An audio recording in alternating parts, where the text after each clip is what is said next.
हो गया उससे। हाय देखिए।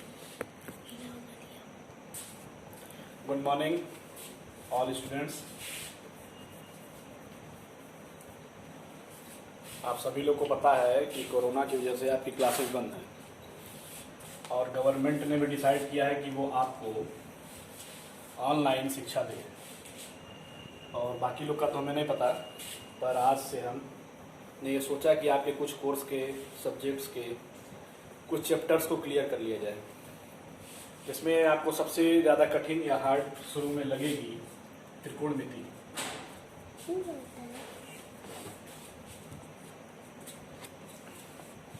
त्रिकोणमिति के लिए सबसे ज़्यादा ज़रूरी है इसके फार्मूले याद रहने। तो आज मैं आपको पहले फार्मूलेस बताऊंगा और आप अपनी कॉपी में उसको नोट करेंगे और कॉपी में नोट करने के बाद उसे याद करेंगे। याद करने के बाद अगले दिन से हम उसके सवाल लगाएंगे। कुछ फार्मूले डेरिवेट किए जाते हैं और कुछ फार्मूले याद करने पड़ेंगे। डेरिवेट अगर आप कर लेते हो तो आपके लिए अच्छा है, आपको कभी उसको याद करना या रखना नहीं पड़ेगा, वो आपको आगे तक बहुत काम आएगा। इस त्रिकोणमिति की शुरुआत एक त्रिभुज से होगी जिसको कि हम समकोण त्रिभुज कहेंगे। त्रिकोणमिति सदैव समकोण त्रिभुजों के लिए ही होती है।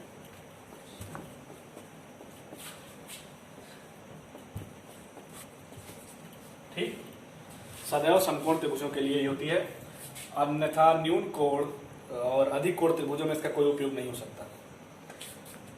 अगर देखिए, आप अभी जो मैथ पढ़ रहे हो वो 2 डायमेंशियल है, मैंने आपको पहले भी बताया है, वो 2D है। इस मैथ में आपको 2 भुजाएं, किसी भी आकृति की 2 भुजाएं पता होंगी और बाकी आपको तीसरी निकालनी पड़ेगी। 2 विमा या कह सकते हैं 2 विमीय। ये 2 विमीय आकृति है। विमीय यानी आप अपने दिमाग में उसको भुजा के रूप में डाल लेंगे कि आप उसको भुजा के रूप में याद रखेंगे। इसमें पहली भुजा, आप पहले समकोण त्रिभुज को देख लीजिए। समकोण त्रिभुज के लिए जो पहली भुजा होती है वो वह भुजा जिस पर एक 90 अंश का कोण बना हो, 90 डिग्री का। और समकोण त्रिभुज हम उस त्रिभुज को कहते हैं जिसका कम से कम एक कोण 90 अंश का होता है। बाकी 2 कोण हमेशा 90 अंश से छोटे होंगे। 90 अंश से छोटे कोणों को हम न्यून कोण कहते हैं। तो ये जो 90 अंश है, 90 अंश बनाने वाली 2 भुजाएं होती हैं। पहली भुजा जिस पर ये बन रहा है, इस भुजा को हम लंब बोलते हैं, और दूसरी भुजा नीचे जिस पर इसको खींचा जा रहा है उसको आधार बोला जाता है। अब 90 अंश के ठीक सामने वाली जो कोण है, कोण में 90 अंश जहां बना है उसके सामने वाली जो भुजा होगी वो कर्ण कहलाएगी और यही सबसे बड़ी भुजा होती है। देखो, थोड़ा सा यहाँ डिफिकल्ट हो जाता है पहचानना। आप फिर से आपको बता दूं मैं, जिस भुजा पर जो कोण बना, ठीक, ये आधार है। इस आधार के सामने वाली भुजा को आप लंब जान लो, सीधा खड़ा होता है। और जो तीसरी भुजा बचती है उसको हम कर्ण कहते हैं। अगर त्रिभुज ऐसा बना है तो, और कभी कभी त्रिभुज ऐसे बनते हैं, उसमें भी आपको कोई दिक्कत नहीं है। ये भुजा लंब है, ये आधार है और ये कर्ण है। मतलब कोण जिस भुजा पे बना वो आधार है, जो उसके सामने की भुजा है वो लंब है, और बाकी जो तीसरी भुजा होती है उसको हम कर्ण कहते हैं। तो समकोण त्रिभुजों में ही त्रिकोणमिति के सवाल को लगाएंगे और इसकी सबसे पहली शुरुआत आपको पाइथागोरस थ्योरम से होनी चाहिए। पाइथागोरस की प्रमेय,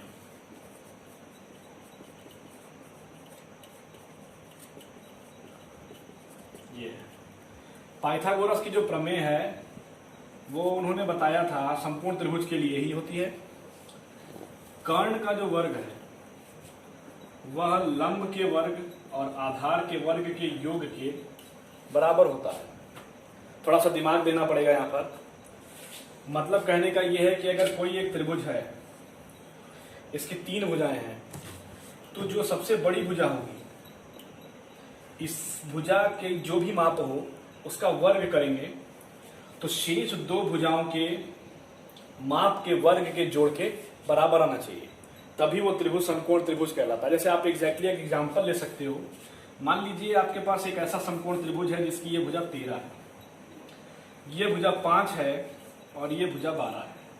तो क्या आप इसको समकोण त्रिभुज जान सकते हैं? हाँ, आपको इसको समकोण त्रिभुज जानने के लिए, ये 13 है तो आप यहाँ 13 का वर्ग कर देंगे। ये भुजा लंब है तो लंब की जगह 5 का वर्ग कर देंगे।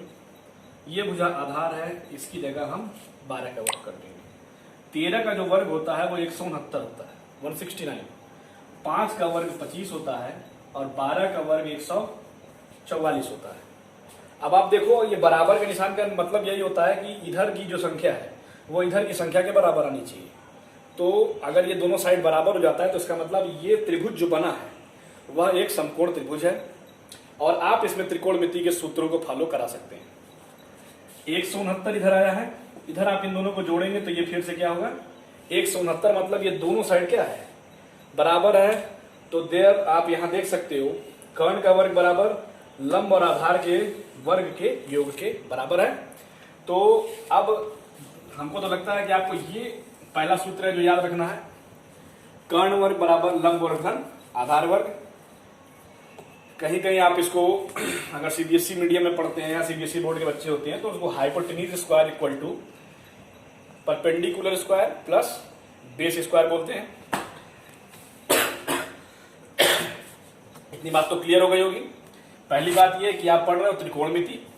त्रिकोणमिति का मतलब 3 कोणों का मापन।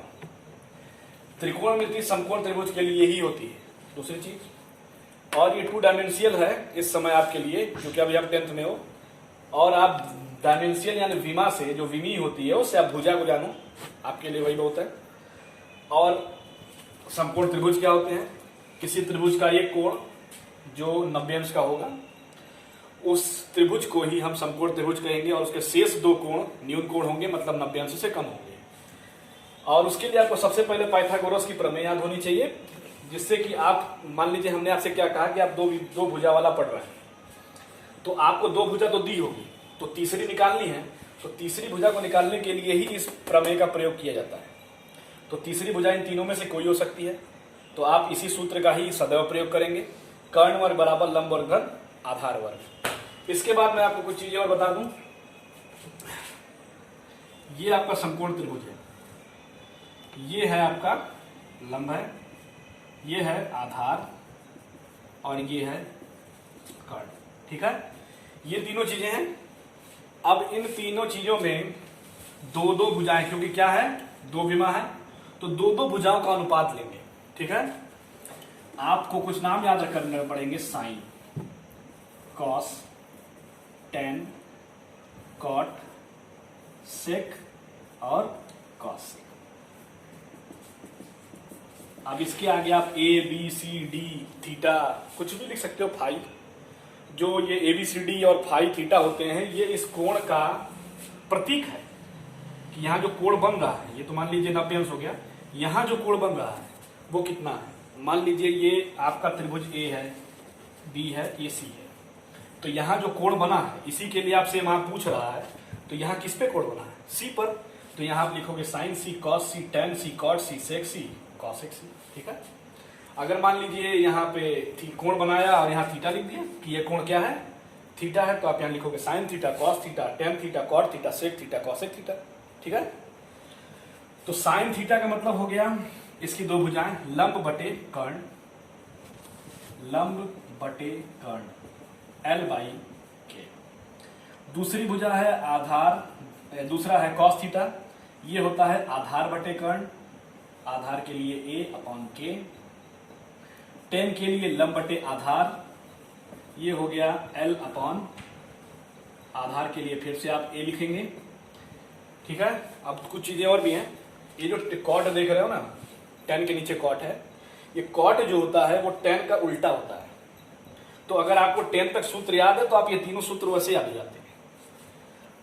टेन का उल्टा कॉट, कॉट 10 का देखो क्या है, लंब बटे आधार, तो इसका उल्टा कौन है, कॉट है, इसका हो जाएगा आधार बटे लंब, ठीक उल्टा।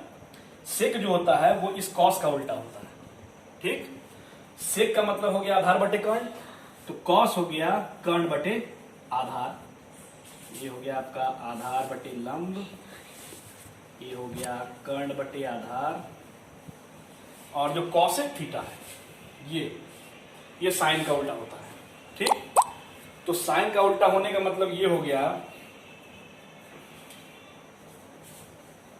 कर्ण बटे लंब। इसको हम कहेंगे कर्ण बटे लंब k बाई एल। इसको एक छोटे से सूत्र से आप याद रखोगे, उस सूत्र को कहते हैं लाल बटे कक्का। तो ये पहला सूत्र है त्रिकोणमिति से संबंधित, इसको नोट कर सकते हो, लाल बटे कक्का। इसको इसलिए ऐसे लिखा गया है, देखिए ये साइन थीटा है, साइन है, ये कॉस है और ये टेन है। ये जो सूत्र बना L बाई के, आपको मैंने बताया ये किसका है, साइन का है। A बाई के बनाया, ये किसका है, कॉस का है। और L बाई ए बनाया, ये किसका है, टेन का है। साइन कॉस टेन है। तो अब आप ये ध्यान रखो कि जब आपको कॉट सेक और कॉसेक का चाहिए तो इधर टेन है, टेन को उल्टा कर दिए, क्या बन गया, कॉट बन गया। सेक का चाहिए तो ये बीच में कॉस है, आधार बटे कर्ण, इसको उल्टा कर दी, कर्ण बटे आधार, ये सेक बन गया। उसके बाद अगर आपको कॉसेक का चाहिए तो इधर वापस चलेंगे, लंब बटे कर्ण होता है, और जब कॉसेक चाहिए तो आप इसको उल्टा कर देंगे तो ये कर्ण बटे लंब हो जाएगा।